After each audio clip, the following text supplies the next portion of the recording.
No episódio de hoje vamos conhecer um pouco de Detroit, a cidade mais decadente dos Estados Unidos. Conhecida como a cidade dos motores e o berço da indústria automobilística americana, hoje o cenário é outro. Muitas casas, prédios e até indústrias abandonadas.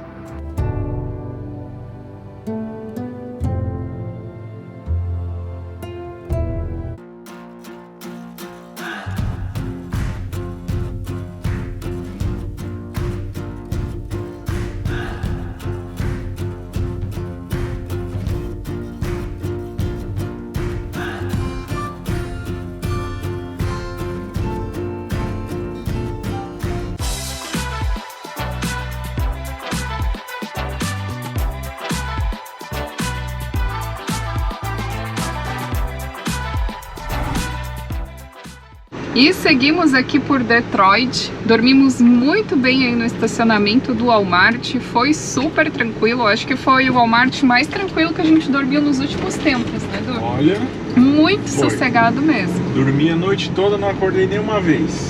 Ficou um silêncio, assim, uma tranquilidade.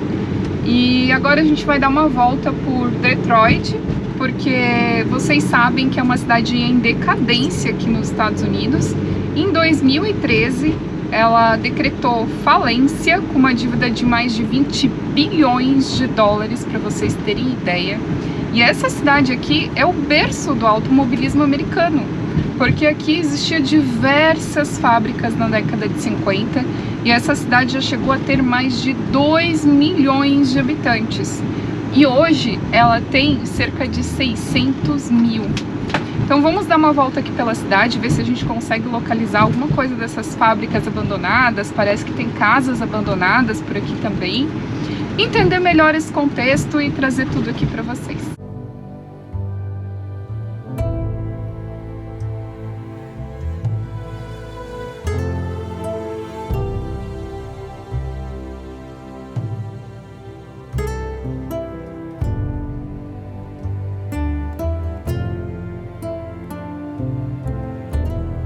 E já começou a aparecer as casas abandonadas.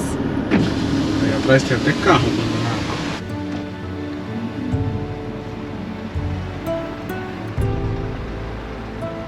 Muitas dessas casas, mesmo caindo, acabam sendo invadidas. E as pessoas moram aqui em condições precárias.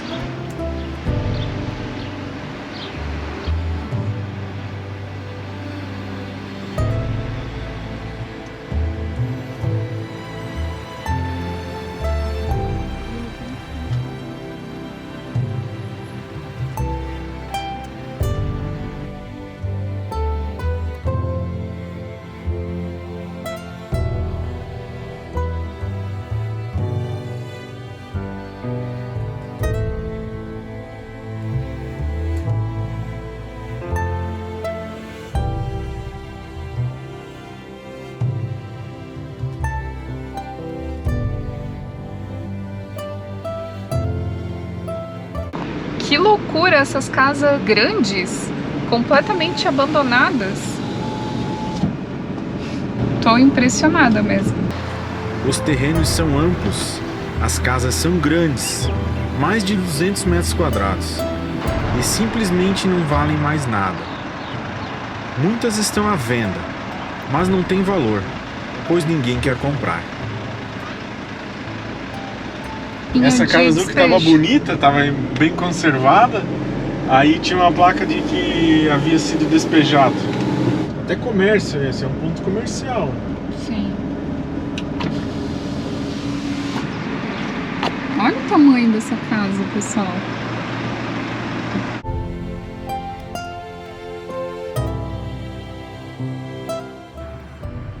Não podemos parar o carro e nem descer, pois a região é muito perigosa. Muitos galpões abandonados também, e aqui em especial tem uma fábrica de automóveis abandonada, né, Du? Essa aqui é a antiga fábrica da Packard. Era uma fábrica de carros de luxo e ela foi à falência E até hoje o prédio está aí. Parece que agora a prefeitura começou, 70 anos depois, a prefeitura começou a demolir e vai revitalizar. Só que a prefeitura também é falida aqui, então a situação é um pouco complicada.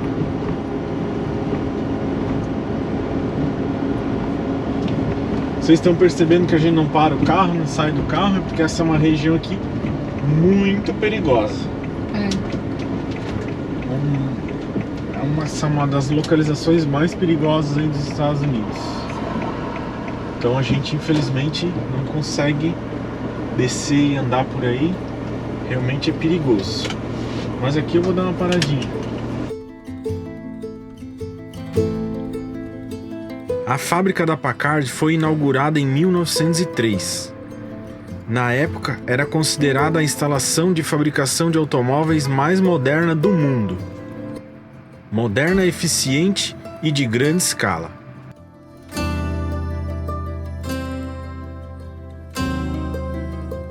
No seu auge, o complexo empregava 40 mil pessoas, com uma área construída total de 325 mil metros quadrados.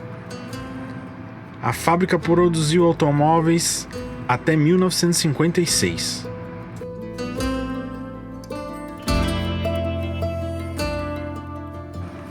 O número de funcionários das montadoras chegaram a quase 300 mil em 1950 e caíram para menos de 27 mil em 2011. Hoje ainda existem 3 grandes fábricas na cidade: GM, Ford e Stellantis, dona das marcas Chrysler, Dodge, Jeep e Ram.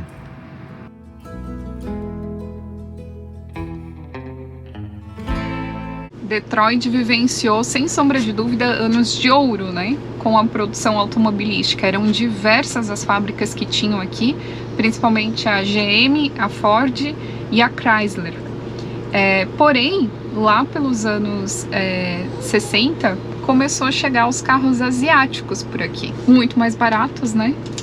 Os carros principalmente vindos do Japão. Infelizmente, a indústria americana não resistiu. E as marcas, ao invés de ficarem aqui em Detroit com mão de obra cara, acabaram indo então para outras cidades dos Estados Unidos e principalmente para outros países, em busca de mão de obra barata para poder então competir com esses carros asiáticos. E consequência disso foi o abandono total de muitas fábricas, muitas quebraram também. E como as pessoas não tinham emprego, elas também abandonavam as suas casas e iam para os locais onde as fábricas estavam abrindo as novas fábricas. E a cidade acabou literalmente ficando abandonada. Inclusive o título, né, de Detroit é como a cidade fantasma dos Estados Unidos. Existem bairros ainda pior que esse, mas são muito perigosos e preferimos não arriscar.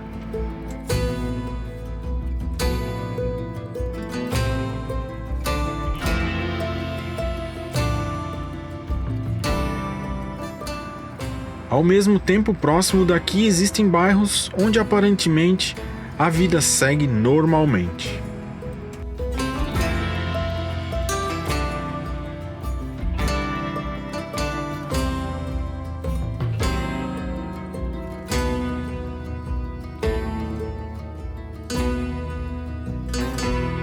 Seguimos para a fábrica da Ford.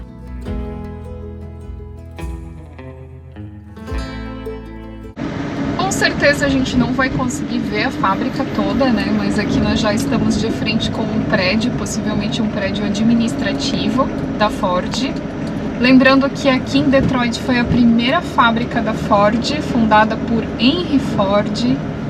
E eu acredito que todo mundo aí que for da área de gestão, né, que cursou administração, contabilidade, economia, já estudou a teoria geral da administração e estudou, por consequência, a teoria de Henry Ford, né, aquele que inventou a produção em escala.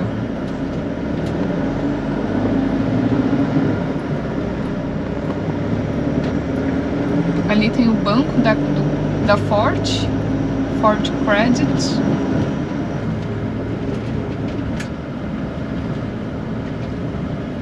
Engraçado ser tudo aberto assim, né? Lá na GM era tudo fechado. E quem é que nunca teve um Ford? Ah, é verdade. Tu já teve, Dom? Eu já tive um Ford Escort. Que mais? Ford Escape, Uma Ford Escape. aqui nos Estados Unidos. Acho que muitas pessoas já tiveram algum Ford na vida, né? Ou um GM. Eu, inclusive, trabalhei. Eu fui revendedora da GM. GM eu também tive. É, né? Corsa, Vectra. Meu pai tinha um Opala 1986 V6.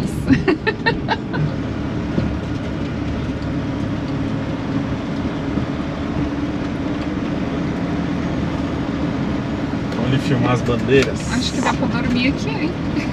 Não tem placa de no overnight. Ali a bandeira do Brasil.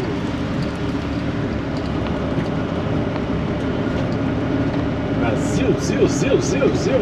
Que agora não tem mais a Ford, né? É, só Ford no Brasil só vem de fora. Acho que vem todos da Argentina e do México. Acabou-se. Acabou-se.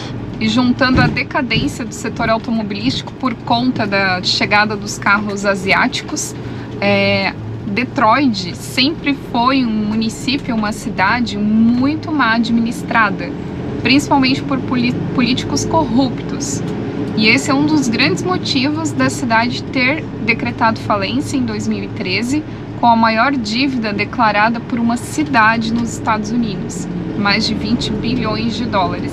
E até hoje a população sofre as consequências, né? Porque a cidade, até hoje, ela não consegue ter uma boa gestão pública de nada. Qualquer pessoa que chegar aqui já vai perceber. É uma cidade mais suja, bem mais lixo nas ruas. Não é limpa como o restante dos Estados Unidos. E as estradas também não são boas como no restante dos Estados Unidos. Agora nós estamos numa estrada boa, mas no geral são ruins. Que nós estamos de frente para Forte também. Então aqui deve ser um lugar que as estradas ficam mais bem... tem maior manutenção, mas no geral as estradas não são boas por aqui. E um dos principais motivos, além da falência das fábricas, da saída das fábricas do setor automobilístico aqui de Detroit, é porque aumentou e muito a violência. Detroit é considerada uma das cidades mais perigosas dos Estados Unidos. Em 2023 ela registrou cerca de 270 homicídios, que é um número alto aqui para os Estados Unidos. E ela também é recordista nos números de assaltos, estupros, enfim, não é uma cidade muito tranquila para se viver e por conta disso as pessoas acabam indo embora. E acaba não atraindo também novos investidores para a cidade, né? O que dificulta então ter boas oportunidades de emprego.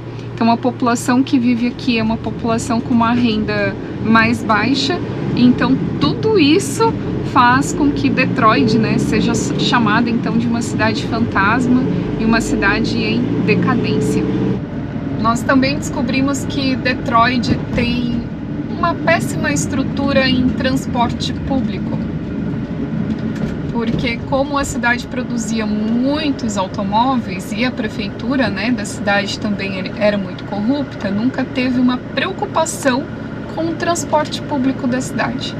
Em consequência disso, muitas pessoas às vezes têm que andar horas para conseguir chegar até no seu trabalho.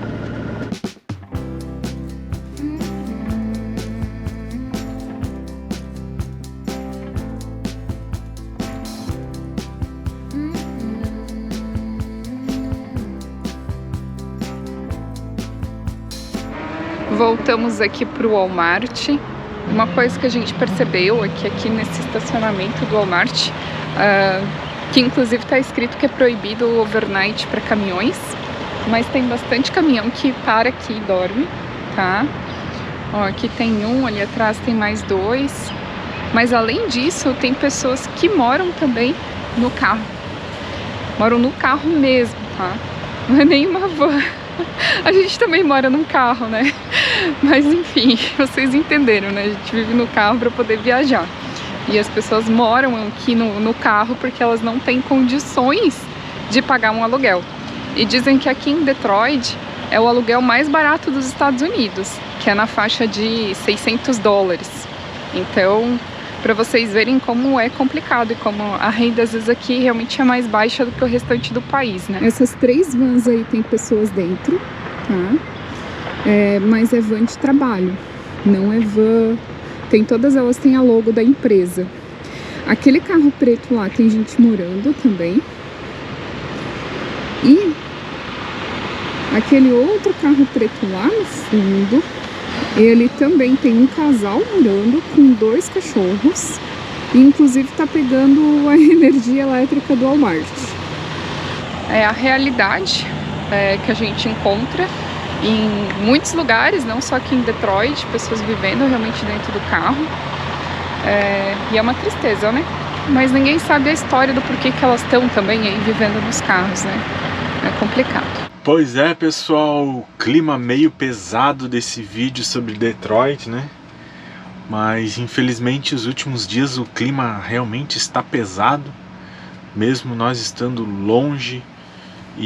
Mas a gente está por dentro de tudo o que aconteceu e está acontecendo aí no Brasil, principalmente no Rio Grande do Sul, né? Em função das chuvas, muitas mortes, o que é o pior, muitos prejuízos, uma tragédia gigantesca.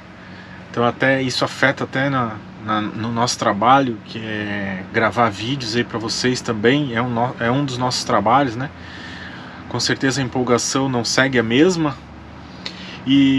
Mas de qualquer forma a gente tenta seguir da melhor forma possível, porque a gente também sabe que você que está assistindo a gente está procurando uma distração, está procurando de alguma forma se distrair, até esquecer um pouco dos problemas. Então por isso que também a gente não fica falando disso o tempo todo. E a gente queria prestar um pouco de contas com vocês, como nós falamos na live, angariamos fundos nessa live. Vocês doaram e a gente precisa dizer quanto dinheiro que a gente arrecadou, para onde foi esse dinheiro, e é isso que nós vamos fazer agora.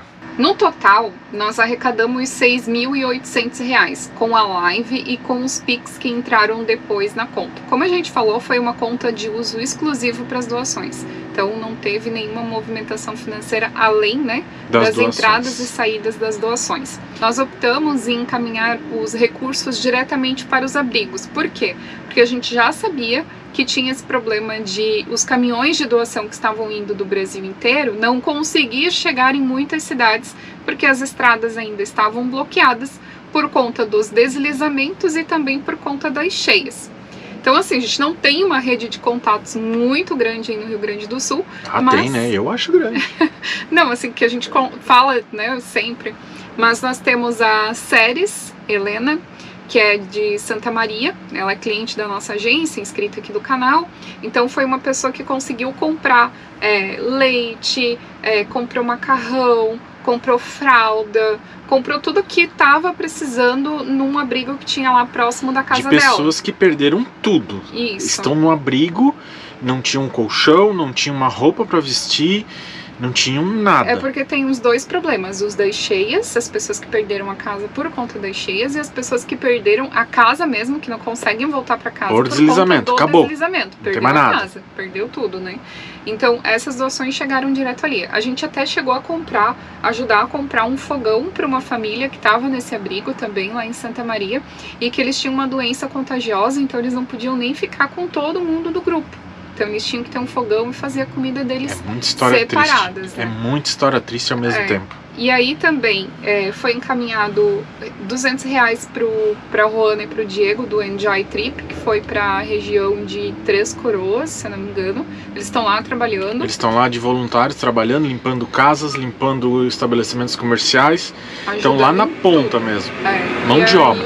Ela levou alguns medicamentos que as mulheres estavam precisando, porque como tem essa questão de frios, né? Então as mulheres têm muita infecção urinária, fica dentro da água. Muita coisa que acaba tendo, então foi de remédio, tá? Lá em Gramado nós temos a Paula do Caio na Estrada, que viajou com a gente, e ali do ladinho tem a cidade de Igrejinha, que foi muito atingida, muito afetada. Eles tinham um grupo de amigos que foi para a igrejinha ajudar na parte da limpeza e ver o que eles estavam precisando. Então, estavam precisando primeiro de cobertor, mas daí chegou os cobertores e no fim a Paula então conseguiu ajudar, porque as mulheres estavam precisando de sutiã, calcinhas, crianças estavam precisando de roupa íntima também, absorvente, fraldas, então foi isso que foi direcionado lá para a igrejinha, que era o que o pessoal estava precisando. Nós também colaboramos com água, né? Porque teve uma falta gigante de água em Porto Alegre. Água potável. Água potável, água mineral. Então a gente comprou 1.400 litros de água. Esse foi direcionado para Porto Alegre, que saiu um caminhão da cidade de Lontras, ali perto de Rio do Sul, né? E esse caminhão já foi para lá no dia 10 de maio. Nós também ajudamos o Jonatas, que é de Porto Alegre, ali região, que ele estava abrigando e ajudando os animais que estavam, né, abandonados. Então muitos foram para ONGs, muitos estão tendo esse suporte, mas também teve pessoas locais fazendo esse trabalho. Ele mandou nota, ele filmou tudo que ele comprou. É uma pessoa que eu não conheço, mas ao mesmo tempo o Enjoy Trip também conhecia ele e a gente viu que ele e a esposa estavam bem dedicados e empenhados em ajudar os animais.